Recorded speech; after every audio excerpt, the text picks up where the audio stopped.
Nagsisimula ang kwento sa isang magulong mundo kung saan laganap ang paninindap ng mga halimaw. Ang mga nilalang na ito ay kalaban ng sangkatauhan at pumuksa na ng buong sibilisasyon. Upang lumaban, may dalawang landas na maaaring piliin ang mga tao. Ang una ay ang landas ng mahika gamit ang mana na dumadaloy sa hangin. Sa paggawa nito, sila ay nagiging mga mage na kayang gumawa ng mga pambihirang bagay. Isang mage ang nagpakawala ng kanyang malakas na spell laban sa isang pulang dragon. Gayunpaman, tila walang pakialam ang nilalang at lalo pang nagalit. Tumatalbog lang ang mga atake ng mahika sa balat nito nang walang anumang pinsala. Nang makitang nabigo ang mahika, isang mandirigma ang naghanda upang pangunahan ang laban. Sinamantala ng dragon ang pagkakataon na sumugod at atakihin ang mga tao sa lupa at dito ipinakita ang ikalawang landas, ang espadahin na may pambihirang lakas. Ngunit nabasag ang kanyang espada sa sandaling tumama ito sa matitigas na kaliskis ng halimaw. Nadismaya ang mandirigma dahil isa lang sa mga landas na ito ang maaari mong sundan. Bigla, isang maapoy na pagsabog ang tumama sa dibdib ng dragon. Gumanti naman ang nilalang ng mas malakas na atake ng apoy. Takot ang lahat na pagtantong ang pagpili sa isang landas ay maaaring mag-iwan sa iyong walang kapangyarihan. Tumilapon ang mga mandirigma dahil sa pagsabog habang may bagong figura na lumitaw. Kumalat ang kaguluhan at lahat ay tumilapon dahil sa lakas ng dragon. Sa gitna ng pagkawasak, lumitaw ang ating bida na may hawak na espada. Pagkatapos ay lumipad siya patungo sa dragon, handa para sa huling laban. Galit na galit ang dragon sa hamon at hinarap ang ating bida. Sa mata ng nilalang, makikita mo ang refleksyon ng ating bida na malapit ng umatake. Sa isang atake lang, tapos ang laban at nagwagi ang ating bida. Gulat na gulat ang ibang mandirigma sa bilis ng pangyayari. Sa huli, siya ay isang taong nagpakadalubhasa sa kanyang landas at naging isang Sword Saint. Ang pangalan niya ay Oscar, ang Sword Saint, isa sa pinakamalakas sa kontinente. Nagpasalamat sa kanya ang mga nakaligtas, gulat na makita siya roon. Ngunit sinabi lang ni Oscar na iwan na sa kanya ang lahat at umalis na sila. Walang masabi ang lahat sa karingalan ng ating bida. Habang siya'y naglalakad palayo, isang pamilya ang muling nagkasama, masaya na ligtas sila. Pagkatapos ay nag-isip si Oscar na pinili niya ang espada kaysa sa mahika at narating niya ang tuktok. Sakto, nakita niya ang isang lalaki na nagpapakita ng magic trick sa isang batang babae. Nabighani ang ating bida sa kislap ng mahika na tinalikuran niya. Alam niyang naging inspirasyon siya sa maraming tao gamit ang kanyang espada. Katulad ng batang babae na namamangha sa mahikang nasa kanyang harapan. Naalala ni Oscar noong bata pa siya at ganoon din kabighani sa mahika. Inamin niya na ang pananabik sa mahika na naramdaman niya noong bata pa siya ay nandoon pa rin. Isang flashback ang nagsimula na nagpapakita sa ating bida na nagsasanay sa kabundukan. Mula sa murang edad, inialay niya ang kanyang sarili sa pagsasanay gamit ang espada. Pinapanood siya ng ibang tao habang nagsasanay, nakikita ang kanyang dedikasyon at pagsisikap. Dalawang apprentice ang nanonood sa pagsasanay at binanggit ng isa sa kanila kung paanong hindi lumiliban ng isang araw ang master. Ipinaliwanag niya na dati patag ang lugar bago nagsimulang magsanay doon ang ating bida, at ang matinding araw-araw na pagsasanay ang nagpalubog sa lupa at lumikha ng isang crater, habang si Oscar ay patuloy na nagsasanay na may ganap na focus na ekspresyon. Nalaglag ang panga ng apprentice sa kwento at sa sobrang lakas ng kanyang master. Bigla, itinuro ng kanyang kaibigan ang balumbon sa kanyang kamay na nagpapaalala sa kanya ng mensahe. Pagkatapos ay tinawag ng bata ang kanyang master, na antala ang matinding pagsasanay. Tumakbo siya at inabot ang isang sulat na galing mismo sa kabisera para sa ating bida. Binasa ni Oscar ang nilalaman at nagtanong ang apprentice, nag-aalala sa kanyang reaksyon, kung masamang balita ba ito. Sinabi ng ating bida na medalya lang ito para sa pagpapabagsak sa dragon at medyo nagreklamo. Nailang ang apprentice at sinabing tanging ang master lang niya ang magrereklamo sa ganoong bagay. Pagkatapos ng lahat, sawa na siya sa politika at hindi ka man lang makapag-ensayo ng maayos sa kabisera. Nalaman ng bata kung gaano talaga kamahal ng kanyang master ang mga espada. Tumingin lang sa gilid ang ating bida na may malalim na iniisip. Pagkatapos ay numiti siya at sinabing, hindi naman niya gaanong kamahal ang mga ito, at ipinahayag na pinili niya ang espada dahil sinabi ito ng kanyang ama, isang sword master. Lubos na nalito ang apprentice sa revelasyong ito at hindi niya maintindihan. Nagpatuloy si Oscar sa pagpapaliwanag na hindi niya pinili ang landas na ito sa sarili niyang kagustuhan. Idinagdag niya na naiinggit siya sa kanyang apprentice dahil sa pagkakaroon nito ng talento. Sinabi ng bata na sumali siya sa akademya dahil gusto niya pero takot siyang mawala ang kanyang talento. Inamin niya na minsan ay iniisip niya kung maaari pa ba siyang maging isang mage ngayon. Ipinaliwanag na ang mga mage at espadahin ay gumagamit ng mga energy circuit sa kanilang mga katawan. Gayunpaman, magkasalungat ang dalawang kapangyarihan at ang paghahalo sa kanila ay maaaring makasira sa iyong katawan. Iyon ang dahilan kung bakit ang pagpili sa pagitan ng pagiging isang mage o espadahin ang nagtatakda sa buhay ng isang tao. Pinayuhan siya ni Oscar na iwagayway lang ang kanyang espada kung nag-aalala siya dahil iyon ang ginawa niya at ganoon siya nakarating kung nasaan siya ngayon. Naganyak ang apprentice sa payo at sumang-ayon sa kanyang master. Nang gabing iyon, nakahiga ang ating bida sa kama at malalim ang iniisip. Nagnilay-nilay siya sa payo na ibinigay niya, ngunit alam niyang wala siyang karapatang magsalita. Ang mga salita ng kanyang apprentice tungkol sa pagkakaroon niya ng talento sa espada ay umalingaw-ngaw sa kanyang isipan. Pagkatapos ay inisip niya kung ano kaya ang kanyang sariling talento sa mahika. Inulit ni Oscar sa kanyang sarili ang payo na ibinigay niya sa binata. Bigla, napadilat ang mga mata ng ating bida nang makarinig ng kakaibang ingay.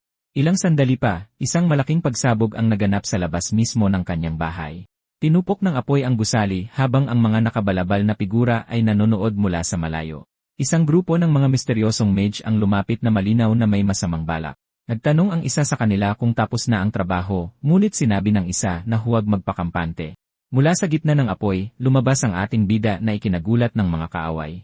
Napagtanto niyang mga mage sila at malalakas pa dahil sa ataking kanilang ginawa at agad na nag-isip ang ating bida kung sino sa kanila ang leader. Inutos ng leader ang pag-atake at inihanda ng lahat ng mage ang kanilang mga electric spell. Gayunpaman, nanatiling kalmado ang ating bida habang hawak ang kanyang espada, handa para sa laban.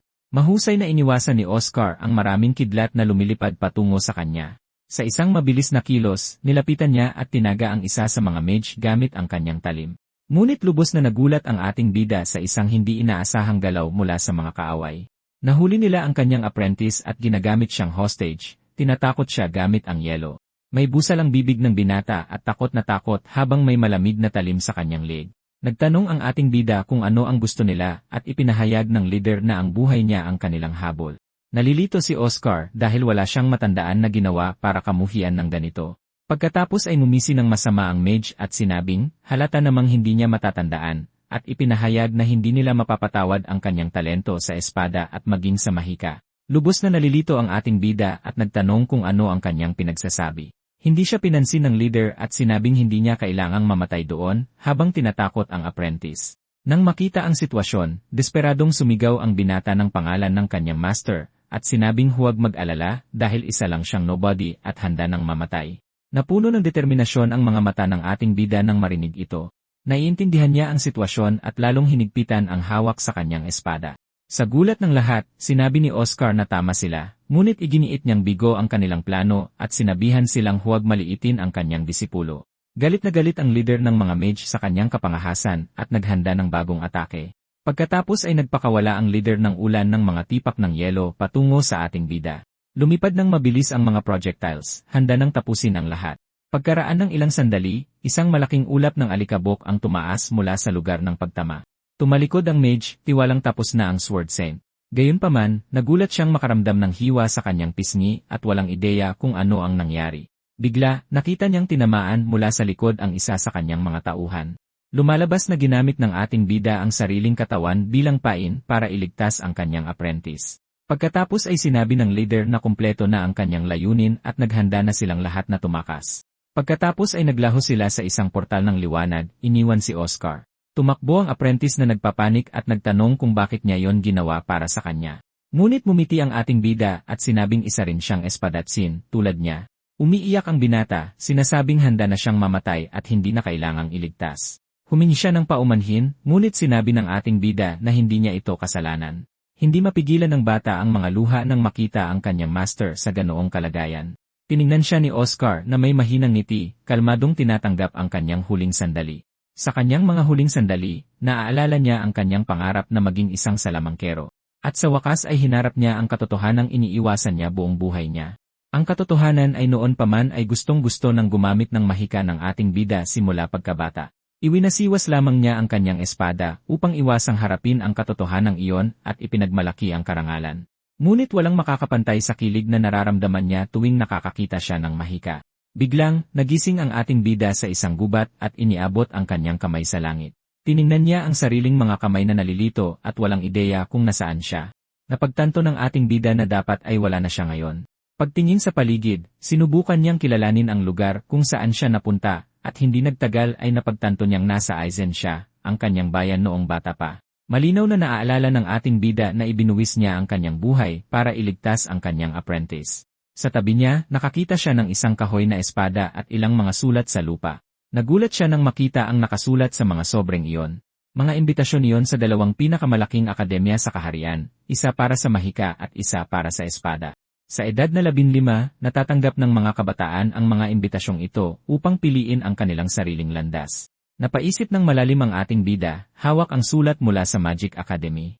Naisip niya kung, sa anumang pagkakataon, bumalik ba siya sa nakaraan sa panahong 14 na taong gulang pa lamang siya bago naging espadatsin. Sakto noon, isang anino ang lumitaw sa likuran niya at isang pamilyar na boses ang tumawag sa kanyang pangalan.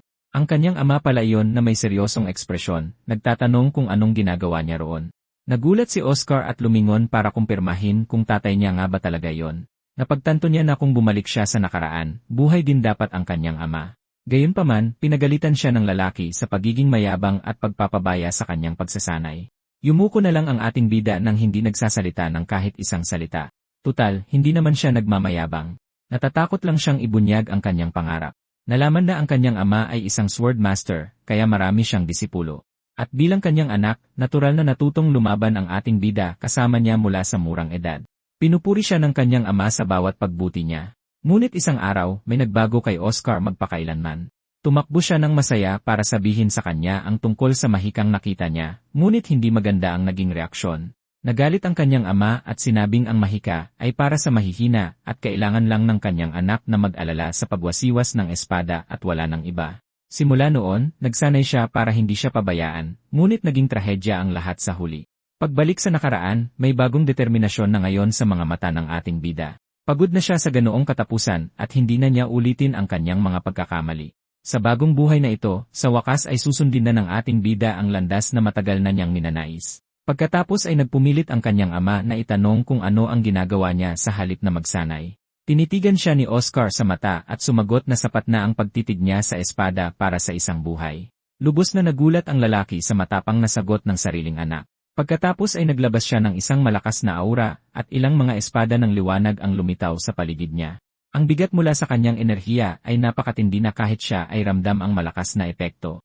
Ang ibang mga disipulo sa malapit ay bumagsak sa lupa, hindi kinaya ang kapangyarihan. Gayunpaman, nanatiling nakatayo ang ating bida na lubos na kalmado sa harap ng sitwasyon. Hindi maintindihan ng kanyang ama kung paano siya nananatiling kalmado sa gitna ng kapangyarihang ito, ngunit napagdaanan na ng ating bida ang lahat ng ito at hindi na natitinag sa bigat.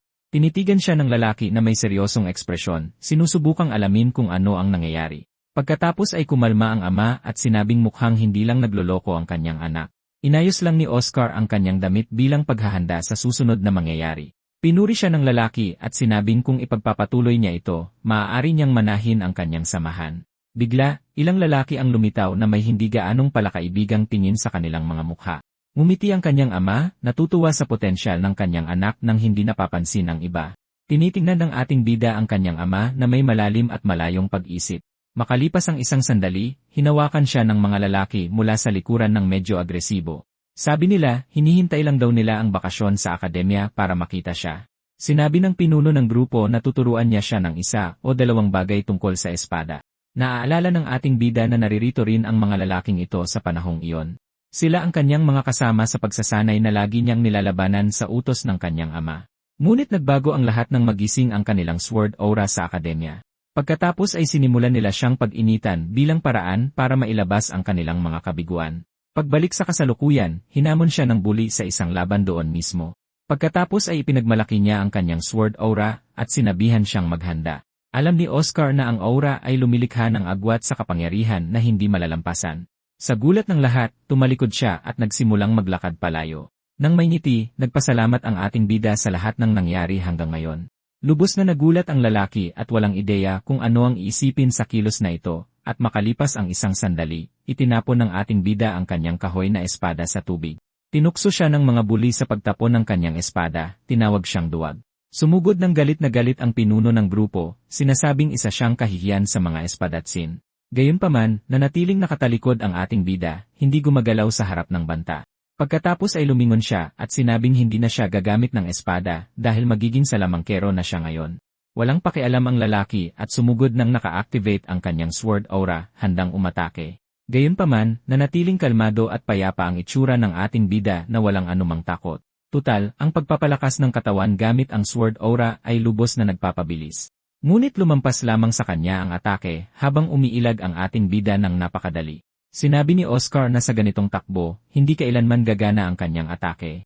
Nagalit ang bully at sinabing ang espada ay karugtong ng katawan, hindi lang isang armas. Muli siyang umatake, ngunit umiwas ang ating bida na may kahanga-hangang liksi. Napagtanto ng ating bida na kumikilos ang kanyang katawan dahil sa instinct. Tulad noong nagsasanay pa siya, naging desperado ang lalaki, hindi maintindihan kung bakit hindi siya makatama kahit isang beses. Kaya sinamantala ng ating bida ang pagkakataon para sa isang napakabilis na kontra-atake. Ginamit niya ang kanyang mga kamay para isalag ang espada at naghanda para sa huling suntok. Sa isang simpleng galaw, madali niyang napatumba ang bully sa lupa. Nasa sahig ang lalaki, hindi makapaniwala sa nangyari. Tinignan siya mula sa itaas ng ating bida na may seryoso at napakabihasang tingin at tinanong kung bakit niya sinayang ang kanyang abot laban sa isang kalabang walang armas. Takot na takot ang bully sa leksyon at sa napakalaking pagkakaiba ng kanilang antas. Tinulungan siya ng mga kaibigan ng bully na tumayo at dinala siya palayo roon. Pinanood sila ng ating bida na umalis at inisip na dapat ay sapat na yon para layuan muna siya. Pagkatapos ay ikinuyom niya ang kanyang kamao, naaalala na sa kanyang nakaraang buhay, pinilit siya ng kanyang ama na gisingin ang kanyang kapangyarihan. Upang maiwasan ang parehong pagkakamali, nagpasya siyang kukunin muna niya ang mana sa pagkakataong ito. Habang nasa isip ang kanyang layunin, nagsimulang maglakad ang ating bida sa gubat. Naglakad siya ng kaunti at pinunasan ang pawis sa kanyang mukha, tila naghahanap ng isang lugar. Nakahanap ang ating bida ng isang liblib na lugar at inisip na walang makakakita sa kanya roon. Isang alaala ang lumitaw at naalala niya ang pagtatanong sa isang salamangkero kung paano gumamit ng mahika. Ipinaliwanag niya kung paano ginagamit ng mga espadatsin ang kanilang espiritu at tinanong kung paano naman sa mga salamangkero. Napaisip ang babaeng may berdeng sombrero sa tanong ng batang mandirigma. Nakaupo siya sa tabi ng ilang bulaklak kasama ang kanyang pandilig at isang timba. Pagkatapos ay kinuha ng salamangkero ang pandilig para gamitin bilang isang praktikal na halimbawa at sinabing para sa kanila, ang mahika ay parang paggamit ng pandilig sa mga halaman. Nalilito ang ating bida at nagtataka kung ano ang kinalaman ng isang pandilig dito. Ipinaliwanag ng babae na ang mana ay natural na umiiral at pinupuno ang buong kapaligiran. Tapos ipinakita niya na sa pamamagitan ng pagpapaikot ng mana at paggamit ng formula, napapagana ang mahika. Sa kasalukuyan, umupo ang ating bida sa malaking bato para magsimulang mag-meditate. Naalala niya ang mga salita ng mage tungkol sa mana na pumupuno sa kapaligiran. Naniniwala ang ating bida na kung makikita niya ito, magagawa niya itong hilahin papasok. Nakatakip ang kanyang mga mata, lubos siyang nag-concentrate sa pagdama ng mana sa paligid niya. Napagtanto niya na ginagamit ng mga espadatsin ang kanilang mga pandama hanggang sa sukdulan para mabuhay. At kahit hindi na siya isang espadatsin, nasa katawan pa rin niya ang mga alaalang iyon. Kaya ginamit ng ating bida ang kanyang matalas na pandama para damhin ang hindi nakikitang mana. Lalo niyang pinalalim ang kanyang pag-meditate at nagsimulang maramdaman ang daloy ng enerhiya sa paligid niya. Biglang dumilat ang kanyang mga mata nang sa wakas ay makita na niya ang lahat. Maraming daloy ng kulay rosas na mana ang lumulutang sa paligid niya at namangha siya. Napakaganda ng tanawin kaya tuluyang natigilan ang ating bida. Masaya siyang nagdiwang at sinabing kailangan na lang niyang hilahin ang mana papasok, pero tumigil siya at nagtaka kung paano niya eksaktong gagawin yon. Noon din, may napansin ang ating bida na kakaiba at tumingin sa gilid. Tumalon siya mula sa bato at nag-imbestiga kung ano ang sanhi ng kaguluhang iyon. Nararamdaman ng ating bida na may mali sa partikular na lugar na iyon sa gubat. Nagsimula siyang maglakad patungo sa pinagmumulan ng kakaibang pakiramdam na iyon. Habang naglalakad, dumaan siya sa isang hindi nakikitang harang na labis niyang pinagdudahan. Nag-aalala rin siya na wala siyang maramdamang anumang buhay na nilalang sa lugar na iyon. Bigla na lang, yumanig ang lupa at may bumagsak ng malakas sa mismong harapan niya. Tumalsik ang alikabok at inihanda ng ating bida ang sarili para sa kung ano man iyon. Ilang sandali pa, isang higanteng golem na bato ang lumitaw sa kanyang harapan. Nagulat si Oscar at nagtaka kung anong ginagawa ng isang nilalang na tulad niyon dito. Pero bago pa man siya makapag-isip, may nakita siyang aninong nahuhulog mula sa langit at natakot siya. Isang babaeng may pulang buhok at puting damit ang lumapag sa mismong harapan ng ating bida. Itinaas niya ang kanyang kamay at tinanong kung anong ginagawa niya sa kanyang workshop. Tinitigan siya ng golem ng mga pulang mata at inakusahan siya ng babae na sinusubukang nakawin ang kanyang pananaliksik. Ang ating bida ay nasa lupa pa rin at walang ideya kung ano ang nangyayari. Pinagbantaan siya ng babae, sinabing mag-isip siyang mabuti bago magsalita kung gusto niyang manatiling buhay. Nakilala ng ating bida ang babae at naalala ang mga kwento tungkol sa kanya. Isa siyang sikat na bayani na lumaban sa mga halimaw kasama ang isang higanteng golem. Ang pangalan niya ay Isabel, ang life-forging mage, isang alamat sa mga mage. Sa kasalukuyan, nakakadena ang ating bida at tiyak na hindi niya inaasahang makikita siya sa ganitong paraan. Tinanong siya ni Isabel kung saang paksyon ng mga mage siya kabilang. Itinutok niya ang kanyang tungkod sa kanya bilang isang malinaw na banta para magsalita siya. Ilang sandali pa, isang pulang magic circle ang lumitaw sa ilalim niya, handa ng paganahin. Nang makita ang sitwasyon, desperadong nakiusap ang ating bida na maghintay muna siya. Sinubukan niyang ipaliwanag na hindi siya lumaban at hindi niya ito kaaway. Tinitigan siya ng babae na may seryosong ekspresyon, tila pinag-iisipan ang kanyang sinabi. Pero bigla siyang tumayo at sinabing, mukhang gusto niya talagang malitson. Naghanda siyang umatake, nagpapaalam sa walang pangalang mage. Sumigaw ang ating bida sa desperasyon na may bahagyang kakaibang ngiti sa mukha at inihayag na, una sa lahat, hindi pa nga siya isang mage na ikinalito ng babae. Tinawag siyang kaawa-awa ni Isabelle, ngunit nagpa siya itong suriin ang kanyang kwento gamit ang kanyang mahika. Kuminang ang kanyang mga mata habang sinusuri niya ang enerhiya ng ating bida sa kanyang harapan at nagulat siyang malaman na walang mana na dumadaloy sa kanyang mga circuit. Nagbago ang eksena at ngayon ay nagsatsaa na silang dalawa habang sinasabi niyang naiintindihan na niya ang sitwasyon. Gayunpaman, nilinaw ni Isabel na wala siyang balak na humingi ng paumanhin at ipinahayag na naging propesor siya sa akademya, ngunit tinatrato na siya ng lahat na parang kaaway. Nagulat si Oscar at tinanong kung talagang nagtatrabaho si Isabel sa Magic Academy. Kinumpirma niya at nakita ni Oscar ang pagkakataon niyang matuto mula sa kanya upang sa wakas ay magamit ang mana habang umiinom ng tsaa ang babae. Tinawag siya ng ating bida ng may malaking determinasyon. Tumayo ang ating bida, handang gawin ang kanyang malaking hiling. Nagmakaawa siyang ituro sa kanya kung paano lagyan ng mana ang kanyang katawan. Gayunpaman, malamig na tumanggi si Isabel, sinasabing hindi siya interesado sa mahihinang lalaki. Nadismaya si Oscar nang sabihin sa kanya na ubusin ang kanyang tsaa at umalis kaagad pagkatapos. Naalala niya ang kanyang kamatayan at tumanggi siyang magkaroon ulit ng ganoong katapusan. May panibagong tingin sa kanyang mga mata, alam ng ating bida na hindi siya pwedeng sumuko ngayon. Humingi pa ng tsaa si Isabel at isang golem na tagapaglingkod ang lumitaw na may hawak na takure. Medyo nagulat ang ating bida na makita ang isang service golem doon. Ngunit gamit ang kanyang matalas na pandama, sinimulan niyang suriin ang metal na nilalang, at hindi nagtagal ay napansin niyang tila nagkakamali ang mga internal circuit ng golem. Tumayo siya at binalaan si Isabel na may mali sa golem. Hindi siya pinansin nito, iniisip na nagpapapansin lang siya, ngunit nagsimulang manginig ang nilalang. Biglang nag-short circuit ang golem at ibinuhos ang mainit na tsaa sa kanyang ulo. Sumigaw ang ating bida sa pangalan ni Isabel, lubos na nagulat sa nangyari. Tumakbo siya para tulungan ito at tinanong kung okay lang siya habang nag-aalok ng tulong. Nag-focus ang kamera sa balikat ng golem, ipinapakita ang sirang-sirang circuit. Gulat na gulat si Isabel at napagtantong bumigay na ang mga circuit sa kanang balikat. Kumuha ang ating bida ng panyo at tinulungan si Isabel na punasan ang mainit na tsaa sa kanyang braso.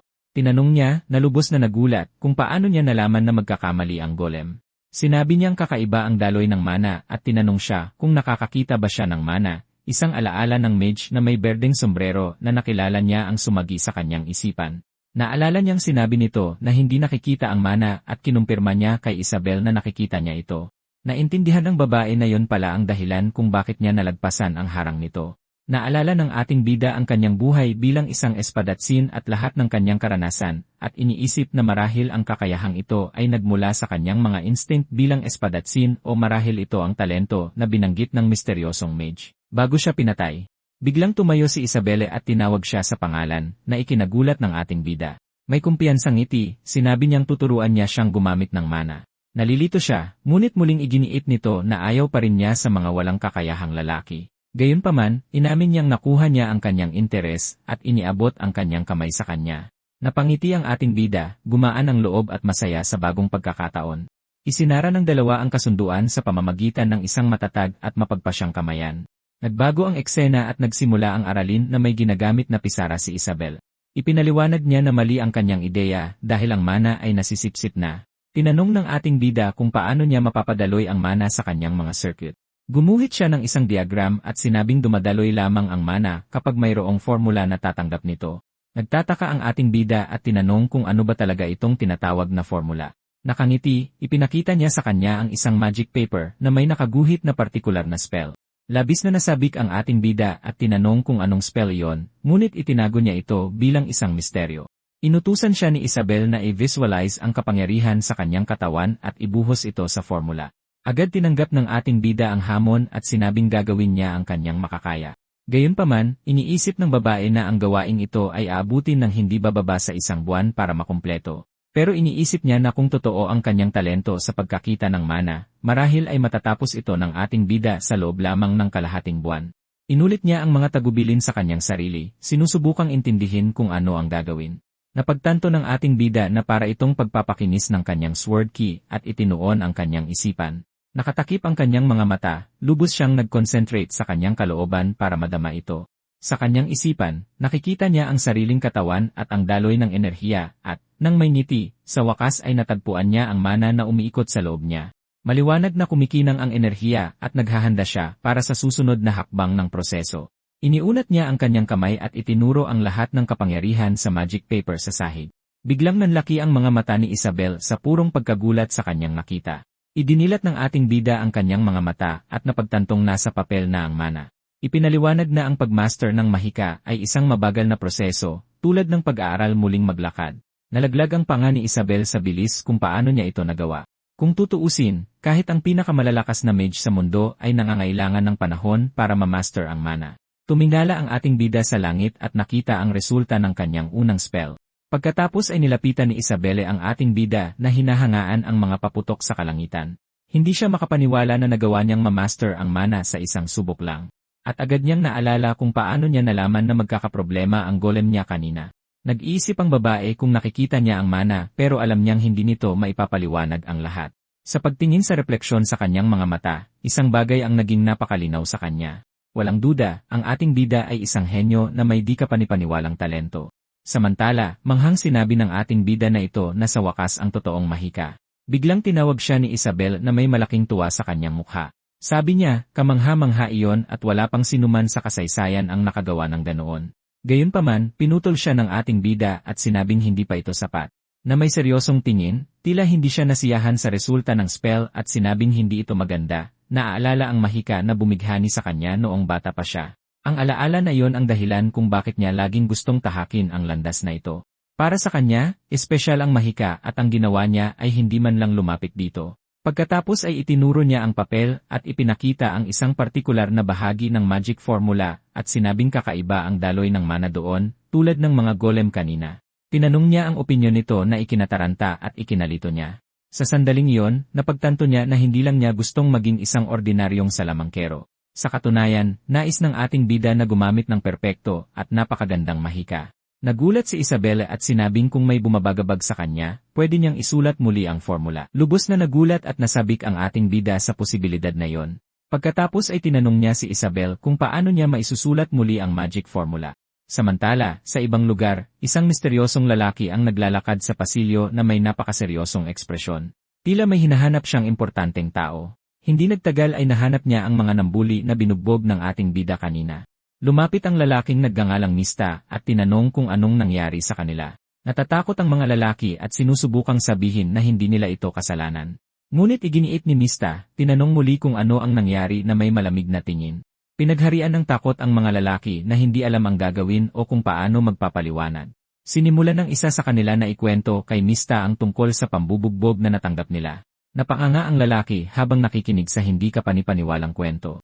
Hindi siya makapaniwala na nagawang talunin ni Oscar ang kanilang leader sa ganoong estado. Pagkatapos ay sinabi niya sa mga lalaki na alagaan ang kanilang kaibigan para makabawi ito ng maayos. Agad na sumang-ayon ang dalawa dahil sa takot at yumuko sa kanya. Tumingala si Mista sa kalangitan at inisip na sa wakas ay dumating na ang oras. Na may ngiti, sinabi niyang oras na para ibigay sa bata ang sword cue. Balik kina Isabel at Oscar, nasa isang silid-aklatan sila na puno ng mga libro.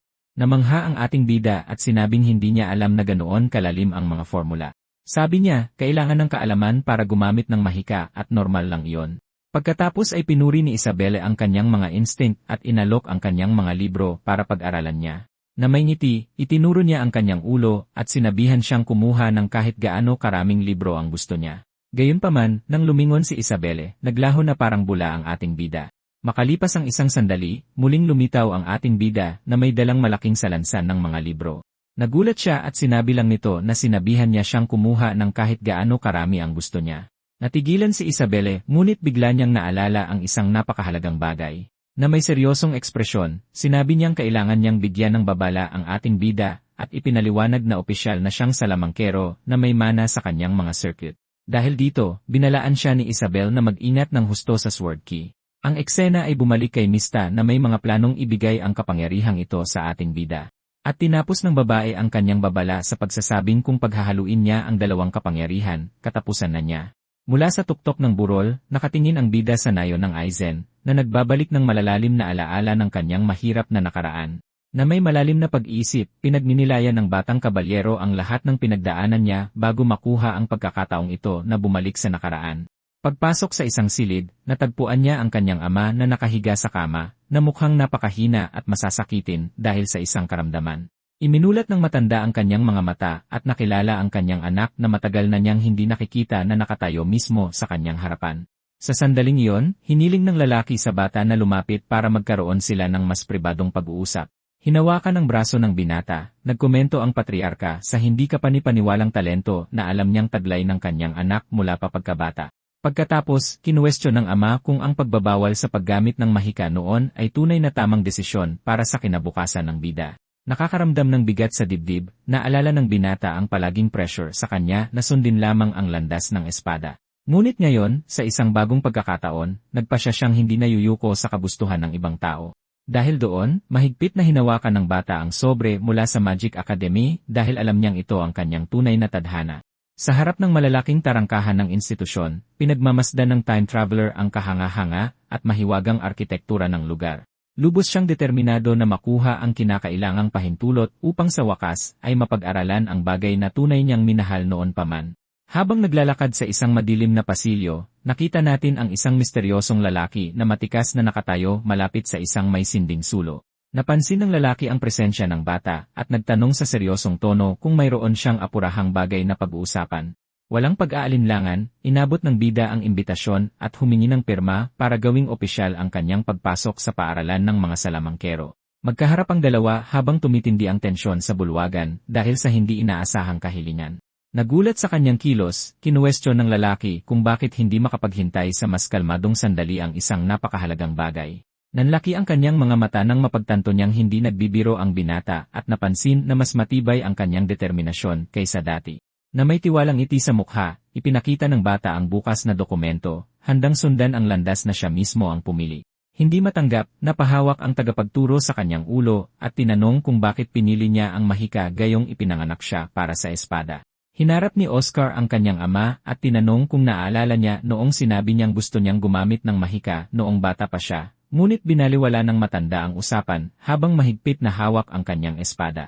Noon din, tinuro niya ang bata at sinabing isa lamang itong walang kabuluhang kapritsyo ng pagkabata. Ang salitang iyon ay gumising sa isang masakit na alaala sa bida na naaalala ang pang-aaping dinanas niya dahil sa kanyang pangarap. Ang kamay sa kanyang dibdib ay sumisimbolo sa harang na inilagay para pigilan siyang sundan ang landas na lubos niyang ninanais. Balik sa kasalukuyan, isang kuryenteng aura ang sumabog mula sa katawan ng bata na nagsabing para sa kanyang ama, isa lang itong kapritsyo. Dahil dito, nagalit ang Swordmaster at sumigaw, tinatanong kung anong klaseng hindi nakakatawang biro ito. Pagkatapos ay kinuwestiyon niya kung sinasabi ng binata na nagawa niyang mamaster ang mana habang nananatiling kalmado at seryoso ang bata. Bahagyang umiti ang bida at sinabing hindi niya inakalang makukumbinsi niya ito sa ibang paraan. Galit na galit, tinanong ng lalaki kung ano ang balak niyang ikumbinsi sa kanya sa biglaang pagpapakita ng kapangyarihan. Sinabi niyang narinig niyang tinalo ng bata ang kanyang mga kapatid nang hindi gumagamit ng sword energy na nagpapakita ng kanyang malaking talento. Sumagot ang bata na naintindihan niya yon, ngunit sumigaw ang tagapagturo ng hindi at sinabihan siyang makinig ng mabuti sa kanyang mga salita. Iginigit niya na kung magiging isang eskrimador ang kanyang anak, makakamit niya ang garantisadong tagumpay sa hinaharap na naghihintay sa kanya. Sinabi ng ating bida na marahil ay tama ang pagtatasa ng kanyang ama, ngunit may isang kondisyon. Idinagdag niya na ang pagkamit ng tagumpay ay hindi nangangahulugang paghahanap ng tunay na kaligayahan sa buhay. Nanatiling nakatayo ang dalawa sa bulwagan sa isang pagkapatas dahil tila walang panig na gustong umurong sa kanilang desisyon. At kaya napahawak ang lalaki sa kanyang mukha, tila sa wakas ay nauunawaan na ang pananaw ng kanyang anak. Gayunpaman, naging madilim ang kanyang ekspresyon at naisip niyang may oras pa para bawiin ang desisyong iyon. Napansin ng bata ang pagbabago sa mukha ng tagapagturo at isang butil ng pawis ang tumulo sa kanya dahil sa tensyon. Ipinaalala sa kanya ng eskrimador ang panganib ng paghahalo ng dalawang kapangyarihan at kung ano ang mangyayari kapag nagsama ang daloy nito. Dahil dito, nagbanta ang lalaki na kung susundan ng bata ang maling landas, ibabalik niya ang kanyang espiritu sa lugar nito sa mahirap na paraan. Hawak ang talim, sinabi ng tagapagturo na kahit hindi niya ito tanggapin ngayon, balang araw ay magpapasalamat din ang binata sa desisyong ito. Ngunit matatag na sumagot ang bida na hindi darating ang araw na iyon dahil alam niya ang gusto niya para sa kanyang sarili. Sa sandaling iyon, naalala niya ang kanyang malagim na wakas sa nakaraang buhay at ang pagpanaw ng kanyang ama na ayaw na niyang maulit. Habang nakatingin na may malungkot na hangin, kinumpirma niya sa sarili na hindi talaga dumating ang araw ng pasasalamat. Inihagis ng Swordmaster ang kanyang sandata at sinabihan ang anak na kunin ang sarili niyang espada para lumaban. Sa isang mapanghamong kilos, sinabi ng lalaki na maghihintay man lang siya ng ganoon katagal para maging patas ang laban. Ipinikit ng time traveler ang kanyang mga mata at pagmulat niyang muli, nagpakita ang kanyang ekspresyon ng isang bagong determinasyon. Itinaas niya ang sulat at ipinaalala sa kanyang ama na isa na siyang salamangkero ngayon at hindi na kailangan ng espada para ipagtanggol ang sarili. Ang sobre na may selyo ng Magic Academy ay kumakatawan sa bagong buhay na pinipili ng bata para sa kanyang sarili. Sa isang simbolikong kilos, inihagis ng bata ang imbitasyon sa apoy, sinunog ang papel at ang kanyang pagkakataong makapasok sa akademya. Ang hindi inaasahang kilos ng binata ay nag-iwan sa tagapagturo na lubos na nagulat at nalilito sa nangyayari. Na may mapanghamong tingin, sinabi ng bida sa kanyang gabay, si Brian, na sige at subukang ibalik ang kanyang espiritu sa lugar nito. Tila tinanggap ni Brian ang hamon at nagsimulang maglakad ng dahan-dahan patungo sa kanyang disipulo na may seryosong tingin. Pagkatapos ay inilabas niya ang kanyang lilang aura at binalaan ang bata na huwag maging mayabang dahil lang sa nakayanan niya ang kaunting pressure. Sa isang mabilis na kilos, sumugod ang master dala ang kanyang espada na nababalutan ng enerhiya, handang tapusin ang kapangahasan ng bata. Ang bida naman ay nanatiling kalmado dahil nararamdaman niya ang mga atake na may enerhiya na parabang hawak niya ang mga ito. Dahil dito, naalala niya ang kanyang pagsasanay mula pagkabata kung saan natutunan niyang sanayin ang kanyang mga pandama para sa laban. Ang refleksyon sa mata ng bida ay nagpapakita ng paparating na atake ng guro, ngunit siya ay ganap na handa. Kasabay nito, isang kislap ng kulay ube at puti ang pumuno sa bulwagan, hudyat na sa wakas ay nagsimula na ang komprontasyon nilang dalawa. Umatake ang Swordmaster gamit ang isang hagupit ng lilang enerhiya, ngunit nagawang umilag ng binata ng may malaking liksi. Habang nasa sahig pa, sinabi ng bata na ang espadang hinangaan niya bilang role model ay, walang duda, ang sarili niyang ama. Dahil dito, lumapit ang lalaki at sinabing masyadong madaldal ang bata, ngunit tumayo siya na handa sa anumang susunod. Pagkatapos ay pinuri ng guro ang kanyang pag-ilag at sinabing walang sinuman sa guild ang makakagawa nito nang hindi gumagamit ng sword energy. Seryosong tinitigan siya ng bida habang iginigiit ng mas matandang lalaki na totoo ang kanyang talento sa espada. Dahil dito, sinabi ng espadang tataya siya sa isang pagkakataon at sinabihan ang bata na tanggapin ang kanyang enerhiya sa sandaling iyon. Ipinaalala ng bida sa kanyang ama na siya ang nagsabing tuturuan niya ito ng leksyon. Habang nakangiti, tinanong ng bata kung iminumungkahi ba nitong sirain ang pangakong iyon dahil lang hindi siya makatama. Natigilan ang master sa kapangahasan ng bata at tinawag siyang hangal dahil sa kanyang mapanlabang ugali. Sa sandaling iyon, ipinaliwanag ng binata na kung paanong talento ang lahat para sa kanyang ama, mayroon din siyang isang bagay na mahalaga. Hawak ang isang uri ng balahibo, sinabi ng bida na may isang bagay siyang hindi maaaring isuko anuman ang mangyari. Tinanong naman ng guro kung ano ang mahalagang bagay na ito at kung ito ba ay ang espada. May tiwalang ngiti, ipinahayag ng bata na ang bagay ay isang magic staff na ikinagulat ng lahat. Idinagdag niya na ito ay isang modelo lamang para sa mga nagsisimula, ngunit ang kanyang mga mata ay nagpapakita ng matinding determinasyon. Isang alaala ni Isabelle ang lumitaw na nagsasabing kailangan ng kaalaman para gumamit ng mahika at pinagnilayan niya ito. Sa kasalukuyan, hawak ng bida ang kanyang baston at iniisip na sa sandaling ito, walang ideya ang kanyang ama sa kung ano ang darating at tunay nang walang kaalam-alam ang matanda sa gagawin ng bata para patunayan ang kanyang punto. Walang pag-aalinlangan, lumundag sa hangin ang espadang upang magpakawala ng malakas na atake laban sa kalaban sa lupa, ngunit nanlaki ang mga mata ng bata nang makita niya ang isang malaasul na liwanag na tila sinusuri ang bawat galaw ng atake. Sinusundan ng liwanag na ito ang landas ng ilang mga atake sa paligid ng bida na ngayon ay malinaw nang nakikita ang lahat. May bahagyang ngiti, inihanda ng time traveler ang kanyang kontra-atake laban sa sugod ng kanyang ama. Pagkatapos ay umikot siya hawak ang baston upang isagawa ang plano na nasa isip niya mula pa noong simula ng laban. Buong lakas na dumating ang talim ng Swordmaster, ngunit nagawang depensahan ng bata ang atake sa di inaasahang paraan. Habang nakatutok ang kanyang mga mata, naghahanda siya para sa susunod na hakbang ng kanyang estratehiya upang manalo ng hindi nakakasakit ng sinuman. Sa isang mabilis at tiyak na kilos, nagawang alisan ng armas ng bata ang kanyang kalaban at ngayon ay hawak na niya ang espada nito. Sa sandaling iyon, naalala niya ang unang mahika na nakita niya sa kanyang buhay noong siya ay isang nangangarap na bata pa lamang. Iyon din ang mahika na paulit-ulit niyang nakikita sa kanyang mga panaginip. Ang siyang nag-udyok sa kanya na sundin ang landas na ito. Isang mahika na kanyang ninasa at inilarawan sa kanyang isipan na tinatawag na spark o spaiza sa kanyang wika.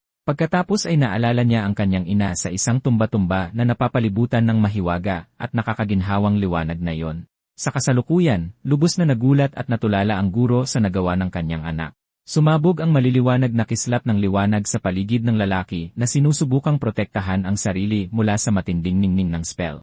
Inilagay niya ang isang kamay sa kanyang mukha at nagreklamo tungkol sa mahikang iyon na kahit maganda ay nakakasilaw sa kanyang paningin. Habang kumikinang na asul ang kanyang mga mata, lumapit ang bida mula sa likuran, sinasamantala ang pagkalingat ng kanyang kalaban. Pagkatapos ay galit na sumigaw ang espadang at tinanong kung ang intensyon ng binata ay bulagin siya sa light show na yon. Ngunit simpleng sumagot ang bata ng hindi at sa isang nakakagulat na kilos, inihagis ang espada sa kabilang dulo ng bulwagan.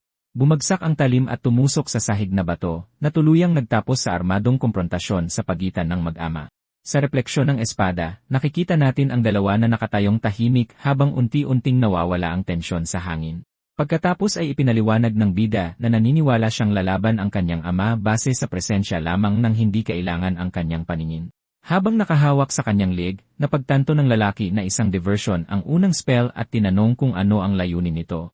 Sinabi naman ng bata na ang pagtatago ng kanyang tunay na intensyon sa gitna ng maraming gawa ay isang bagay na itinuro mismo ng kanyang ama. Talo, inilagay ng espadang ang kamay sa kanyang mukha, hindi makapaniwala sa kung ano ang nangyari doon sa bulwagan. Pagkatapos ay sinabi niyang mapapatunayan niya ang talento ng kanyang anak sa espada, ngunit kinuwestiyon niya ito tungkol sa landas ng mahika. Tinanong ng lalaki kung sino sa mundo ang magpapatunay sa kanyang talento sa arcane arts, na napakawalang katiyakan. Ngunit may kalmadong ngiti, sumagot ang binata na ipinakita lamang niya ang landas na gusto niyang tahakin.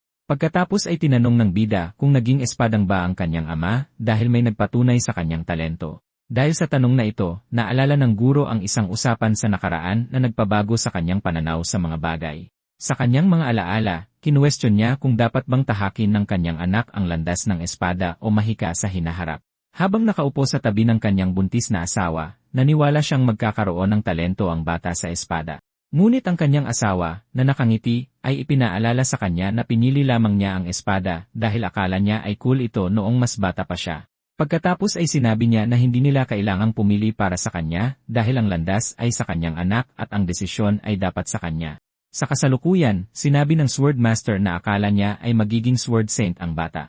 Tumalikod siya para umalis, ngunit tinawag siya ng bida, na tila nalilito sa kanyang biglaang reaksyon. Nagsimulang maglakad ang lalaki at sinundan siya ng binata, hindi naiintindihan kung bakit siya lumalayo ng ganoon. Pagkatapos ay yumuko ang guro at pinulot ang recommendation letter na inihagis ng bida sa apoy kanina.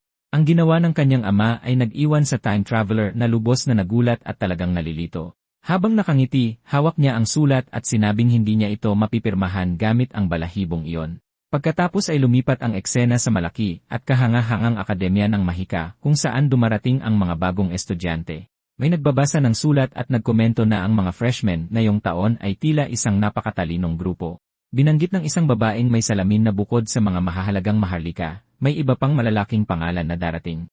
Ibinunyag niya, sa gulat ng lahat, na maging ang Imperial Princess ay mag-enroll sa akademya. Habang may humaang tingin, nagkomento ang instructor na na-master na niya ang parehong basic magic at ang namamanang kapangyarihan ng kanyang pamilya. Hawak ang mga dokumento, nagpakita ang lalaki ng isang nasisiyahang ngiti dahil alam niyang napakataas ng antas ng mga bagong estudyante. Samantala, sa pangunahing bulwagan, may nagtanong kung may problema sa mga paghahanda para sa pagsisimula ng klase. Pagkatapos ay sinabi ng lalaki na ang pagkakaroon ng mga safe class na lahi na pumapasok sa institusyon ay lubos na kasiya siya para sa lahat.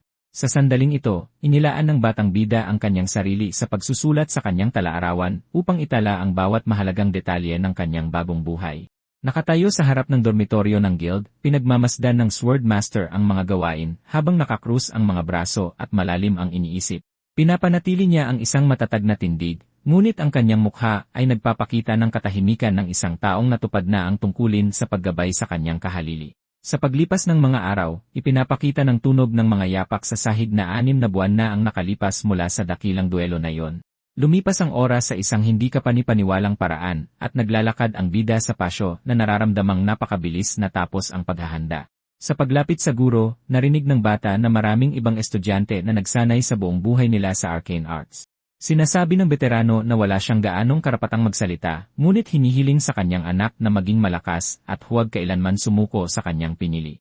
Nang marinig ang payong ito, nanlaki ang mga mata ng bata nang mapagtanto niya kung gaano talaga siya kamahal ng kanyang ama. Habang nakangiti, nagbiro ang binata na walang sinuman sa mundo ang maaaring maging mas nakakatakot kaysa sa sarili niyang ama. Sa isang ngiti, ipinakita niyang sa wakas ay tinanggap na niya ang tadhana ng kanyang anak. Dahil doon, sinabi ng time traveler na aalis na siya, at nagsimulang maglakad palayo, habang pinagmamasdan siya ng matandang lalaki. Hawak ang opisyal na papel, nakita ng bata ang pirma ni Brian na sa wakas ay kumukumpirma sa kanyang pagpasok sa pinapangarap niyang paaralan. Sa gitna ng maraming tao, sinusunod ng bida ang kanyang landas, alam na ang tunay na hamon ay magsisimula na ngayon sa loob ng mga pader na iyon. Tumingala siya ng may malaking kumpiyansa, pakiramdam ay handa ng harapin ang anumang misteryong maaaring ialok ng akademya.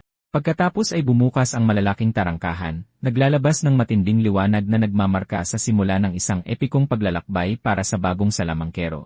Sa kanyang harapan ay lumitaw ang kahanga-hangang akademya ng Mahika, na maringal na nakatayo sa gitna ng mga bundok sa buong kaluwalhasyan nito. Masaya ang kapaligiran dahil maraming estudyante ang nakasuot ng kanilang mga wizard hat at nagpapaputok ng makukulay na kislap sa hangin upang ipagdiwang ang simula ng klase.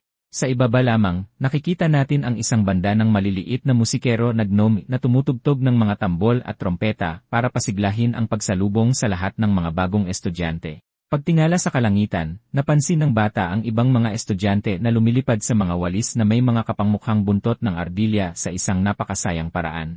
Lubos na namangha, nagkomento ang binata na ang kapaligiran sa Kirk Imperial Academy ay ibang-iba sa dating paaralan para sa mga espadang. Patuloy ang maliliit na musikero sa kanilang maindayog na pagtatanghal sa lupa habang inoobserbahan ng bida ang bawat kakaibang detalye ng bagong mundong ito. Habang nakayuko, sinusuri ng bida ang mga mahiwagang nilalang at nag-iisip kung sila ba ay isang uri ng golem o kung gumagana sila sa ibang hindi kilalang prinsipyo. Sa sandaling iyon, isang boses ng babae ang nagbabala na kung patuloy siyang mag-aaksaya ng oras na ganito, mahuhuli siya sa pagpaparehistro. Nagulat siyang makita ito. Naroon mismo sa kanyang harapan na may tiwalang ngiti at isang kahanga-hangang tindig. Habang magkasamang naglalakad, sinabi ng bata na marami siyang sinanay at ngayon ay mas malakas na at mas handa kaysa 6 na buwan na ang nakalipas na may mapanghamong tingin. Sinabi ng babae na sabik siyang makita ang kanyang pag-unlad at hinikayat siyang subukang sorpresahin siyang muli gamit ang kanyang kapangyarihan. Itinuturo ang paligid, napansin ng bata na nauubos na ang tao sa pasyo at nagtanong kung saan napunta ang lahat ng ibang mga estudyante. Ipinaliwanag ng babaeng may pulang buhok na ang iba ay malamang na kumukuha ng placement exam para subukang makapasok sa unang klase ng institusyon. Idinetalye niya na ang mga baguhan ay karaniwang hinahati sa 2 magkaibang klase ayon sa dami ng mana na taglay ng bawat isa. Gayunpaman, mayroong isang espesyal na kategorya na higit sa lahat na nakalaan lamang para sa mga kabataang itinuturing na tunay na child prodigies. Ang pagsusulit na ito ay nagsisilbing isang mahigpit na salaan upang mahanap ang mga pinakadakilang talento sa pamamagitan ng isang lilang magic circle na naglalabas ng isang napakalakas na enerhiya. Pero sa gulat ng bida, iminungkahi ng kanyang kaibigan na iwasan niya ang mas mataas na antas ng pagsusulit para makaiwas sa gulo sa unang araw niya. Sabi ni Isabel, bawat estudyanteng nakakapasok sa elite class na ito ay itinuturing na isang tunay na halimaw sa larangan ng arcane combat. Sa seryosong tono, sinabi niya na lahat ng nandoon ay mga elite na maharlika na sinanay mula pagkabata at laging napapaligiran ng pinakadalisay at pinaka-advanced na mahika. Sa halip na matakot, napangiti ng malaki ang bida nang mapagtanto niyang doon ay sa wakas matututunan niya ang napaka-advanced na antas ng mahika. Nang mapansin ang sobrang tuwa ng lalaki, napahawak ang babae sa kanyang ulo at napagtantong walang silbi ang pagbibigay sa kanya ng payo. Sabi ng bida, kung interesado siya, dapat niyang puntahan at makita mismo kung ano ang gagawin niya. Pagdating sa courtyard, nakita nila ang ibang mga estudyante na nanonood ng selection exam para sa first class ng akademya. Isa sa mga kalahok ay gumamit ng water bubbles para depensahan ang sarili laban sa ilang magic blades na lumilipad sa kanyang direksyon. Nagawa ng atake ng tubig na wasakin ang mga projectiles, at ipinagdiwang ng estudyante ang kanyang maliit na tagumpay ng may ngiti. Habang pinagmamasdan ang eksena, naunawaan ng bida na ang pagsusulit ay tungkol sa pagtama ng target gamit ang mga attack spell. Ngunit sa sandaling iyon, naramdaman niyang pinapanood siya ng ilang anino na may nagliliwanag na mga mata sa gitna ng mga tao. Bigla, isang binata na may puting buhok ang nakakuha ng kanyang atensyon at tinitigan siya ng may pagmamataas. Ito si Zaza ng House Gerosus at sinabi niyang ang lugar na ito ay hindi para sa isang karaniwang tao tulad ng ating bida. Sa mayabang na tono, sinabi ng maharlika sa lalaki na umalis kaagad sa lugar ng walang tanong-tanong. Kalmadong sumagot ang time traveler na narinig niya na kahit sinong freshman ay pwedeng sumali sa pagsusulit. Pinagtawanan ni Zazan at ng kanyang mga kaibigan ang kapangahasan ng lalaki na isiping may karapatan siyang mapunta roon kasama nila. Noon din, naalala ng bida ang babala ni Isabel tungkol sa mga halimaw ng first class. Sa wakas, naunawaan niya na sinumang hindi maharlika ay lubos na minamaliit sa grupong iyon. Dahil sa pagkainip, itinulak ng lalaking may platinum na buhok ang bida at sinabihang tumahimik at manood na lang. Isang instructor na may tungkod na may disenyong kaliskis sa dulo ang naghahanda upang suriin ang susunod na kalahok sa selection test. Mayabang nang umiti si Zazan habang ilang magic blades ang inilunsad para depensahan niya. Pagkatapos ay sinabi ng maharlika na ang first class ay para lamang sa mga nagsanay sa mahika mula pagkabata at ipapakita niya sa kanila ang pagkakaiba. Habang nagniningning ang kanyang mga mata, naghahanda siya ng isang malakas na ice spell para palamigin ang lahat sa paligid niya. Sa isang iglap, dambuhalang mga haligi ng yelo ang pumuno sa buong arena, na nagpapakita ng kanyang napakalaking kapangyarihan. Ang mga manonood ay lubos na natulala at nagulat sa ipinakitang mahika sa ganoong kalaking sukat. Nanlaki ang mga mata ng bida, nagulat siya sa laki ng mahika ng maharlikang iyon. Pagkatapos ay naghiyawan ang mga tao, pinupuri ang hindi kapanipaniwalang kapangyarihan ng sikat na ice house, ang Gerosus. Nagkomento ang ibang mga estudyante na hindi pa yon ang lahat ng kapangyarihang taglay ni Zazan. May mapagmataas na ngiti, sinabi niya na napagtanto na siguro ng lalaki na wala siyang lugar doon. Inamin ng bida na kahanga-hanga ang mahika dahil ito ay bunga ng habambuhay na dedikasyon. Pero naisip niya na sa kabila ng lahat ng iyon, ito ay isang malaking pag-aaksaya ng kapangyarihan at talento. Nagalit ang lalaking may platinum na buhok sa komento at nagtanong sa galit na tono, "Anong sabi mo?" Hindi pinansin ang pang-aasar, naglakad lang ang bida papasok sa arena para kunin ang sarili niyang pagsusulit. Sa sandaling iyon, naalala niya ang kanyang nakaraan at kung gaano siya nagsikap para maging dalubhasa sa espada mula pagkabata. May tiwalang ngiti, nagpasalamat ang lalaki dahil ang ipinakita ng maharlika ay nagbigay sa kanya ng mas malaking kumpiyansa. Nagsimulang tumawa ang mga kaibigan ni Zazan at pagtawanan ang tungkod na may balahibo na hawak ng bida. Nagkomento sila na imposibleng makatama ng kahit ano gamit ang ganoong kasimple at murang gamit. Nagtataka ang maharlika at iniisip kung bakit nagkaroon ng kumpiyansa ang karaniwang taong iyon mula sa kanyang mahika. Iniisip niya na dapat ay perpekto ang kanyang mahika at hindi niya maintindihan ang ibig sabihin ng isa pang lalaki. Tutal, siya ay mula sa bahay ng Gerosus at naniniwala siyang walang kapintasan ang kanyang ice magic. Habang nakahawak sa kanyang mukha, nagtataka ang kalaban kung bakit niya pa sineseryoso ang lalaking ito.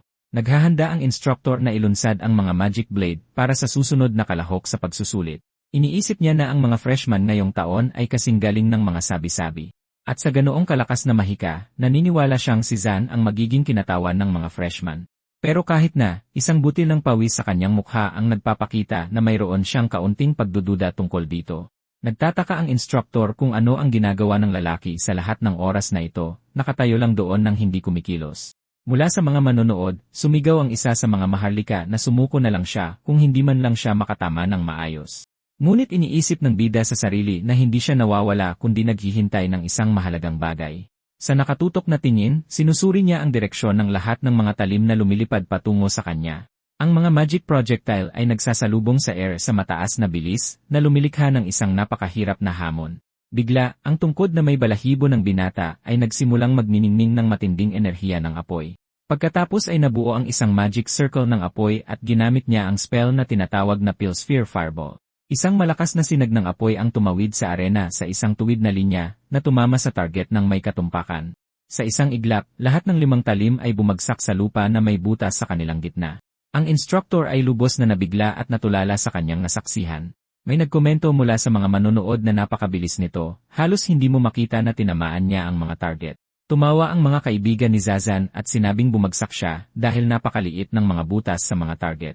Ipinagpatuloy nila ang kanilang panunuya na nagsasabing para makapasok, kailangan niya ng mas magaling na mahika. Sinabi ng mahalikang may platinum na buhok na interesado siyang makita ang mahika ng lalaki, ngunit tila nabigo siya. Dahil doon, tinalikuran niya ang bida at sinabing isa lamang itong pag-aaksaya ng oras. Pagkatapos ay lumapit ang bida sa tagasuri at nagtanong ng may seryosong mukha kung bumagsak ba siya. Nagulat ang babae sa tanong at mabilis itong itinanggi, na medyo nauutal dahil sa kaba. Kinumpirma niya na tinamaan niya ang lahat ng 5 target at nakapasa sa pagsusulit ng walang pag-aalinlangan. Nalito ang lalaki sa sagot at nagtanong kung bakit siya nakapasa kung mababa lang ang pinsala. Tinanong siya ng instructor kung bakit hindi niya sinira ang mga target ng isa-isa kung ganoon siya kagaling. Pagkatapos ay nagtanong ang instructor kung ang ginawa niya ay isang tsamba lang dahil tila napakadali. Nag-isip sandali ang bida at inamin na talagang kahanga-hanga ang mahika ng kanyang kalaban. Ngunit habang pinapanood niya ang pagpapakitang gilas na yon, mayroon siyang naiisip na ibang-iba. Ipinaliwanag niya na ang paggamit ng napakaraming mana sa isang sitwasyon. Nagulat ang instructor na nag-isip kung iyon ba ay tunay na pag-aaksaya ng enerhiya. Dahil doon, ipinaliwanag ng binata na sa isang tunay na laban sa mga halimaw, mas gusto niyang magtipid ng kanyang mana. Lubos na naunawaan ng babae at humingi ng paumanhin sa pag-abala sa kanyang paglalakad. Pagkatapos ay nagpatuloy siya sa kanyang paglalakad sa mga kalye ng akademya, pinagmamasdan ang lahat sa kanyang paligid. Sa sandaling ito, binanggit ng tagapagsalaysay na mayroon siyang lakas ng loob na maghintay at ang katumpakan para tamaan ang target. Napagtanto ng tagasuri na ang ginamit na mahika ay hindi magarbo ngunit napakabisa. Ngunit mas malaking potensyal ang ipinapakita ng bida kaysa sa sinumang estudyante sa lugar na yon. Habang naglalakad siya, nakikita niya ang ibang mga estudyante na lumilipad sa mga walis at nagagalak sa maaraw na panahon. Pagkatapos ay napag-isip-isip ng lalaki kung gaano talaga kagaling ang mga guro doon. Sa sandaling iyon, nagpatuloy ang binata sa kanyang landas habang nararamdaman ang masayang kapaligiran ng institusyon. Ngunit bigla, isang matatag na yapak ang umalingaw-ngaw sa lupa na nagpahinto kaagad sa bida. Nagulat, lumingon ang lalaking may maitim na buhok, iniisip kung sino ang taong nagmamasid sa kanya. Nagkomento ang misteryosong boses na mayroon siyang magagandang mata at matalas na intuwisyon para makapansin ng mga presensya. Dahil dito, isang figura ang lumundag sa harap ng estudyante na nalilito sa nangyayari. Kalmadong lumapag ang estranghero at sinabing ikinagagalak niyang makilala ang bago at talentadong salamangkero. Pagkatapos ay ipinakilala na ang lalaki ay si Balsamis, ang dakilang punong guro ng prestihiyosong akademya na ito. Sa sandaling ito, yumuko ang bida bilang tanda ng paggalang at humingi ng paumanhin, ngunit biglang nagbago ang ekspresyon ng binata nang may mapansin siyang kakaiba sa pinuno ng paaralan. Gulat na gulat siya, na lalaki ang kanyang mga mata habang nakikita niya ang isang kakaiba at nakakatakot na pangitain. Dahil dito, isang nakatalukbong na figura na may pulang mata ang lumitaw sa kanyang isipan na parang isang madilim na babala. Inilahad niya ang kanyang kamay at marahang hiniling sa bagong dating nabatiin siya ng magalang. Dahil dito, nag-alinlangan ang binata, tinititigan ang nakalahad na palad na may halong pag-aalala sa kanyang mga mata. Pagkatapos ay nagkamay ang dalawa, ngunit isang madilim na enerhiya ang tila nagmumula sa simpleng pagdikit na ito. Nagulat ang bida, nararamdaman na mayroong napakapanganib na bagay na nakatago sa ilalim ng palakaibigang ngiti na yon. Pagkatapos ay isang malaking ipo-ipo ang lumitaw mula sa kung saan at nagsimulang sirain ang lahat sa paligid ng dalawa. Dahil sa lakas ng pagtama, tumalsik ang binata sa malayo, habang sinusubukang panatilihin ang kanyang balanse sa gitna ng bagyo ng hangin. Ngunit tinanong ng matanda kung mayroon ba siyang magagandang mata o sadyang kakaibang talas ng intuwisyon. Marangya siyang lumulutang na nagpapakita na ang kanyang kontrol sa elemento ay nasa isang absurdong antas. Sa sandaling iyon, nagalit ang lalaking may maitim na buhok at nagtanong kung pumunta ba ang punong guro para lang pabagsakin siya. Ngunit umismid lang ang master at tinanong kung sa tingin ba niya ay mananalo siya gamit ang patpat na iyon. Pagkatapos ay ibinagsak ng matanda ang kanyang tungkod sa lupa, naglalabas ng isang mahiwagang puwersa na dumudurog sa paligid. Dahil doon, isang kulungan ng bagyo ang nilikha para ikulong ang lalaki sa isang bilog ng hangin. Napagtanto ng bida na siya ay nasukol na at wala nang matatakasan. Pinagmasdan niya ang malakas na harang at naunawaan na kailangan niyang lumaban ng seryoso para makalabas doon. Sa sandaling iyon, itinuon ng binata ang kanyang paningin at nagpa siyang oras na para ipakita ang kanyang tunay na alas. Pagkatapos ay binuhay niya ang isang magic circle ng apoy gamit ang kanyang maliit na balahibo para daluyan ng kapangyarihan. Sa isang sigaw, nagpakawala siya ng nag-aalab na apoy na humiwa sa hangin patungo sa kanyang kalaban. Ngunit napakabilis ng atake, kaya nabigla ang veterano sa gitna ng kanyang paglipad. Nagulat siya nang mapagtanto na totoo at epektibo ang pinsalang idinulot ng binata. Dahil dito, nanatiling nakatuon ang bida habang sumasabog ang apoy at nagliliwanag sa buong bakuran.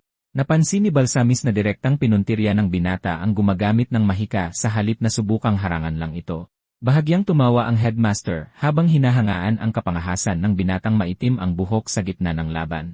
Ngunit nanatiling alerto ang bida, iniisip kung ano ang intensyon ng lalaki sa provokasyong ito. Pagkatapos ay naghanda ang binata para sa anumang bagong atake habang malakas na umiihip ang hangin sa paligid niya. Dahil doon, tinanong ng master kung kinakapos na ba siya ng hininga at binalaan na tapos na sana siya kung hindi siya kumilos. Huminto siya sa pakikipaglaban at kinwestiyon ang tunay na layunin ng biglaan at mapanganib na pagsubok na iyon. Sa sandaling ito, ipinaliwanag ng nakatatanda na para sa marami dito, ang mahika ay tinitingnan lamang bilang isang malaking pribilehiyo. Binanggit niya na ang mga sobrang nangingibabaw ay nagiging target ng inggit mula sa mga mayayabang na maharlika. Inamin ng headmaster na mali ang pagtantya niya sa tunay na potensyal ng binata at ngayon ay labis siyang humahanga. Dahil dito, naunawaan ng bida na ang sobrang talento ay maaaring makahikayat ng malalakas at malulupit na kaaway. Ngunit kinumpirma ng veterano na may mga ekstremistang galit na makita ang mga karaniwang tao na may ganitong hindi kapanipaniwalang kapangyarihan. Nakikinig ng mabuti ang binata at napagtantong mas magiging mahirap ang kanyang paglalakbay sa akademya kaysa sa inaasahan. Bumalik ang kanyang isipan sa mga mahiwagang taong naghahangad na puksain ang sinumang may malaking talento. Pagkatapos ay hiniling niyang malaman kung sino ang mga taong ito na nagdudulot ng malaking banta sa kanyang kinabukasan. Ngunit nagseryoso ang nakatatanda at sinabing ang pag-alam sa kanilang pagkakakilanlan ay maaaring maglagay sa binata sa agarang panganib. Kaya pinayuhan ni Balsamis ang binatang maitim ang buhok na kailangan niya munang lumakas para protektahan ang sarili. Nagnilay-nilay ang bida sa pangangailangang maging hindi matatalo upang mabuhay sa lugar na ito. Nakikita niya ang napakalaking kapangyarihang kakaharapin niya at nararamdaman ang bigat ng responsibilidad sa kanyang mga balikat. Dahil dito, inamin ng binata na kung talagang kaaway ang headmaster, tapos na sana siya ngayon pa lang. Sa sandaling ito, pinagmamasdan lang ng master ang binata. Alam na may dala siyang pambihirang tadhana. Ipinikit niya sandali ang kanyang mga mata, nagninilay-nilay sa mabibigat na salitang narinig niya. Dahil doon, hinarap ng binata ang headmaster at napansin na may napakaliwanag na bagay ang master sa kanyang dibdib. Kumikinang ang kwinta sa kakaibang paraan na nagpapakitang ito'y isang bagay na puno ng purong enerhiyang mistikal. Pagkatapos ay tinanong ng binata kung ano ang misteryosong pendant na buong pagmamalaking suot ng nakatatanda. Ipinaliwanag ng veterano na ang hiyas ang opisyal na patunay na naabot na niya ang ranggo ng isang magic saint. Sa sandaling ito, naunawaan ng binatang maitim ang buhok na ang titulong ito ang pinakamataas na antas, tulad din ng Sword Saint. Napagtanto niya na parehong maalamat ang dalawang landas, ngunit ngayon ay nais niyang ganap na makabisado ang arcane power. Pagkatapos ay inihagis ng headmaster ang isang maliit na bagay sa binata, sinasabing magiging kapaki-pakinabang ito sa lalong madaling panahon. Nasalo ng bida ang piraso sa ere at napansin na nakatanggap siya ng isang espesyal na uri ng badge mula sa institusyon. Pagkatapos ay nagpaalam ang master, binalaan ang binata na huwag iwawala ang mahalagang bagay na yon anuman ang mangyari. Ngunit pinanood lamang ng binata ang bakas ng hangin na iniwan ng master habang naglalaho ito sa bughaw na kalangitan. Sa sandaling iyon, nagnilay-nilay ang bida sa perpektong kontrol sa mana na ipinakita ng headmaster sa laban. Itinuon niya ang kanyang pansin sa bagay sa kanyang palad at naunawaan na hindi ito ang oras para tumayo lang at humanga sa mga bagay-bagay. Dahil doon, isinubsob ng binata ang sarili sa pag-aaral sa napakalaking aklatan upang malaman ang lahat tungkol sa mundong ito. Ginugol niya ang kanyang mga araw sa pagsasanay ng mga formula at paglikha ng mga bagong spell kasama ang kanyang mahigpit na instructor. Ngunit isang nakakatakot na pangitain ng kanyang malagim na wakas ang sumagi sa kanyang isipan na nagpapaalala sa kanya ng tunay na panganib. Mahigpit na ikinuyom ng binata ang kanyang kamao, nanunumpa na sa pagkakataong ito ay hindi siya mahuhuli ng sinumang atake. Alam niyang dapat niyang higitan ang kanyang dating sarili na dating pinakamahusay na eskrimador sa buong kontinente. Pagkatapos ay lumipat ang eksena sa isang malaking silid kung saan nagsitsismisan ang ilang mga estudyante tungkol sa mga balita ng semestre. Nagulat na nagkomento ang mga estudyante na isang karaniwang tao ang nakapasok sa unang klase sa unang pagkakataon. Sinabi ng mayabang na maharlika na walang halaga yon at na isang karaniwang tao ay malapit ng itapon mula sa lugar na ito. Pagkatapos ay makikita natin ang isang taong naglalakad sa mga pinto ng silid-aralan habang bumibigat at tumitindi ang tensyon. Ngunit inoobserbahan ng binatang maputi ang buhok ang iba, mga bulungan at pinapanatili ang kanyang nakatataas na tindig. Dahil doon, lumaki ang kanyang mga mata nang makaramdam siya ng isang ganap na kakaibang presensya na papalapit. Nagulat siyang tumayo nang mapansin na may malaking kumpiyansa na naglalakad ang bida. Ngunit nagtataka ang binatang may platinum na buhok kung sino ang lalaking ito na labis na nagbago sa napakaikling panahon. Pagkatapos ay tinitigan niya ang bida na pumapasok sa silid at hindi maintindihan kung ano ang nangyari doon. Sa sandaling iyon, naalala ng binatang maitim ang buhok ang payo ng headmaster na mag-focus sa pagpapalakas para protektahan ang sarili. Pagkatapos ay lumitaw siyang nag-iisa na nagme-meditate. Nararamdaman ang mahinahong pagdaloy ng enerhiya sa kanyang katawan. Ipinaliwanag ng tagapagsalaysay na ang paulit-ulit na pagpapalabas ng mana ay nagpapalakas sa mga circuit. Sa patuloy na pagsasanay na ito, tumataas sa hindi kapanipaniwalang bilis ang kapasidad ng binata na sumipsip ng enerhiya. Tinatanglawan ng araw ang mukha ng bida, na nagpapakita ng katahimikan na karapat-dapat sa isang bihasang master. Pinagmamasdan niya ang tanawin mula sa bintana habang pinaplano ang kanyang mga susunod na hakbang sa bagong buhay eskwela na ito. Ngunit napansin ng binata na unti-unting humahaba ang tagal ng kanyang mahika sa dami ng araw-araw na pagsisikap. Pagkatapos ay nagising ang bida mula sa kanyang pagmumuni-muni sa silid na handa na sa anumang hamon. Dahil doon, binuksan niya ang pinto ng may determinasyon at naghanda na ipakita ang kanyang halaga sa mga maharlika.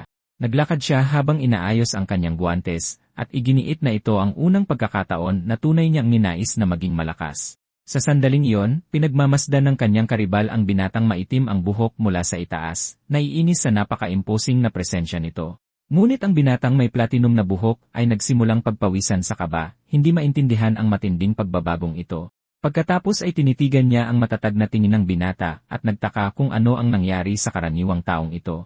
Napagtanto ng karibal na nasa silid din ang bida at nakaramdam ng matinding banta. Dahil doon, patuloy na inoobserbahan ng binatang maitim ang buhok ang kanyang paligid at tila may napansin na interesante. Nakita niya ang isang babaeng nakaupong mag-isa at nagpa siyang oras na para magsimulang makipagkaibigan. Ngunit isang bookmark na may bulaklak ang nahulog sa sahig na nakakuha ng atensyon ng bida dahil sa delikadeza nito. Kalmado siyang lumapit at pinulot ang bagay upang dahan-dahang ibalik sa may-ari nito. Sa sandaling iyon, tinanong ng binata kung sa kanya ang bookmark at ipinakita ang bagay ng may ngiti. Kinuha pabalik ng babae ang gamit niya na nagpapakita ng taos pusong pasasalamat sa maalalahaning gawa. Ngumiti siya at nagpasalamat habang nagniningning sa saya ang kanyang mga mata dahil sa pagkakabalik ng damit niya. Pagkatapos ay nagkomento siya na mukhang mahilig talaga siya sa mga bulaklak na medyo ikinahiya niya. Dahil sa papuri, naalala ng babae ang mage na may berdeng sombrero at nagulat sa pagkakahawig. Nagpakilala ang dalawa at agad na nagkasundo na nagpapahiwatig na may nabubuong bagong alyansa. Ngunit bigla, isang misteryosong boses ang umalinggaw sa silid na nagsasabing tila nagkatipon na ang lahat. Dahil dito, nagulat ang lahat ng estudyante at nagtaka kung saan nanggagaling ang imposing na boses na yon. Hinanap nila ang buong silid ngunit hindi mahanap ang pinagmulan ng makapangyarihang pananalitang iyon. Pagkatapos ay isang libro ang bumukas ng kusa at nagsimulang maglipat ng mga pahina nito sa isang mahiwaga at nakakatakot na paraan. Pinanood ng mga estudyante ang eksena na hindi naintindihan kung ano ang nangyayari habang lumulutang ang libro. Ngunit may isang taong matatag na tumapak sa sahig na kumuha ng atensyon ng lahat sa gitna ng silid. Isang babaeng may salamin ang lumitaw, ipinapakilala ang sarili bilang si Ruth at siya ang magiging guro ng klase. Sinabi niya na napatunayan na ng lahat doon ang kanilang talento, kaya't sila ay napili para sa unang klase. Pagkatapos ay inanunsyo ng master na sa susunod na linggo, magkakaroon sila ng totoong aralin sa pakikipaglaban sa mga halimaw. Ngumisi siya, ipinapakitang inaabangan niya ang bagong aktibidad na ito sa akademya, ngunit ikinuyom ng binata ang kanyang kamao, nasasabik na magkaroon ng pagkakataong magkaroon ng karanasan sa laban ng napakaaga. Dahil doon, ipinaliwanag ng guro na para masigurado ang balanse, bubuo ng mga grupo ng 5. Nagtanong ang mga estudyante kung ang pagbabalanse ay ibabase sa kapangyarihang mahika ng bawat isa. Ngunit sinabi ng master na sa pagkakataong ito ang sukatan ay circuit performance, ibig sabihin ay kapasidad ng mana. Sa sandaling ito, nagtaka ang bida at ang kanyang bagong kaibigan kung paano gagawin ang pagsusukat na ito. Isang misteryosong tawa ang pinakawalan ng instructor na nagpapakitang mayroon siyang alas para sa gawaing ito. Pagkatapos ay inihayag niya na natapos na niya ang pagsusukat at isang bilog ng gintong liwanag ang nagniningning sa buong silid. Dahil doon, nagulat ang lahat ng estudyante nang makita ang mga globo ng liwanag na lumulutang sa itaas ng kanilang mga ulo. Inoobserbahan ng dalagang may salamin ang kababalaghan, sinusubukang unawain kung ano ang kinakatawan ng malakas na mahikang iyon. Pagkatapos ay ipinaliwanag ni Ruth na ang tindi ng mga sphere na iyon ay nagpapahiwatig ng kabuuang kapasidad ng mana ng bawat tao. Ang karibal na may platinum na buhok ay may napakalakas na liwanag na nagpapatunay na mataas ang kanyang antas. Ipinakita rin ng ibang mga estudyante na mayroon silang malaking potensyal para sa labanan gamit ang advanced na mahika. Humanga ang guro, sinasabing marami sa kanila ay may master level na mana na bihira lang. Ngunit iniisip niya kung ano ang magiging resulta para sa karaniwang tao na gumulat sa lahat sa selection exam. Tinutuyan ng mga kaklase ang binata, kinukwestiyon kung talagang nabibilang siya sa unang klase. Nagbubulungan sila na ang isang karaniwang tao ay mananatiling karaniwang tao at walang sinuman ang magnanais na makipangkat sa kanya. Pagkatapos ay napagtanto ng bida na hindi ito ang oras para isipin iyon at itinuon ang pansin sa kung ano talaga ang mahalaga. Pero bigla, may dumampi sa balikat niya na pumutol sa kanyang pag-isip sa isang napakadelikadong haplos. Tapos, inanyayahan siya ng babaeng may bookmark na gumawa sila ng grupo para sabay na harapin ang mga hamon. Nagtanong siya kung sigurado ba ito, pero sumagot ng ang dalaga dahil hindi raw masamang tao ang sinumang mahilig sa bulaklak. Pero sabi niya, kailangan daw muna nilang tanungin ang isang nagngangalang Levin, kaya nalito ang bida sa sitwasyon. Napaisip na lang ang binata kung sino itong si Levin na tila ang leader nila. Tapos, kinuwestiyon ng isang lalaking mapula ang buhok kung gusto ba talaga nilang isali ang baguhan sa grupo nila. Pagkatapos ay sinabi niya na tungkulin ng mga maharlika na protektahan ang mahihina at tila napipilitan lang na tinanggap ang ideya. Habang naglalakad sila, tinanong siya kung gaano nakatagal siyang nagsasanay ng mahika at sinabi ng bida na mga 6 na buwan pa lang. Sa sandaling iyon, napadaan ang ibang estudyante at napansin ang bagong pagkakaibigang nabuo sa klase. Nakangiting nakiusap ang lalaki na sumali sa grupo at sinabing labis niyang ipagpapasalamat ang pagkakataon. Samantala, makikita ang ibang mga estudyante sa klase na bumubuo na rin ng sarili nilang grupo para sa pagsasanay. Tapos, nagkaharap ang lalaking may pulang buhok at ang binatang may itim na buhok at tila may tensyon sa pagitan nila. Pero gulat na gulat ang dalaga, iniisip kung paano niya natutunan ang ganoon karami sa loob lang ng 6 na buwan. Tapos sinabi niya na huwag itong mag-alala dahil bata pa lang ay natututo na ng mahika ang mga maharlika, kaya normal lang ang agwat nila. Ngumisi ang lalaking may pulang buhok at sinabing isasama niya ito, pero bilang tagabuhat lang ng gamit. Pero sumagot ang binatang may itim na buhok na ayos lang dahil masaya na siyang makasali sa grupo. Habang naglalakad sila sa pasilyo, tinanong ng babae kung gaano nakatagal nagsasanay ng mahika ang binata. At ipinaliwanag niyang sinuwerte lang siyang makahanap ng magtuturo sa kanya sa loob ng panahong iyon. Sa isang mahinahong tingin, ipinakita ng binata na handa na siyang patunayan ang kanyang halaga sa lahat sa akademya.